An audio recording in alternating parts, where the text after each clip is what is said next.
రెండో పాయింట్ ఏంటి అని అంటే పర్ఫార్మెన్సెస్లో తేజ సజ్జా అవ్వచ్చు, తర్వాత మన హీరోయిన్ క్యారెక్టర్ అవ్వచ్చు, అండ్ జగపతి బాబు గారు ఉన్న వాటిల్లో బాగానే చేశారు, అండ్ శ్రేయ గారి క్యారెక్టర్ అవ్వచ్చు.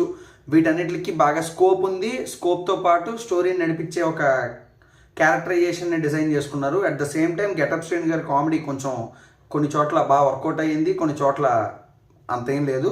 ఫస్ట్ హాఫ్ స్లోగా స్టోరీలోకి తీసుకెళ్తారు. స్టార్టింగ్ 5 minutesలో ఒక మంచి స్టార్ చేత వాయిస్ ఓవర్ ఇప్పించారు. అఫ్కోర్స్ చాలామందికి లీక్ అయిపోయింది, బట్ నేను చెప్పను బయటికి. అండ్ అలాగే ఎండింగ్లో ఎండ్ క్రెడిట్స్ ఉన్నాయి కదా అని చెప్పి వెళ్ళిపోకండి. ఒక క్యామియో ఉంది, at the same time post credit scene ఒకటి ఉంది. అండ్ టెక్నికాలిటీస్ గురించి మాట్లాడుకుంటే కార్తిక్ ఘట్టమనేని డైరెక్టర్ ఆయన తీసిన డిజైన్, ఆయన ఊహించుకున్న స్క్రీన్ ప్లే, ఆయన విజన్ చాలా బాగా డిజైన్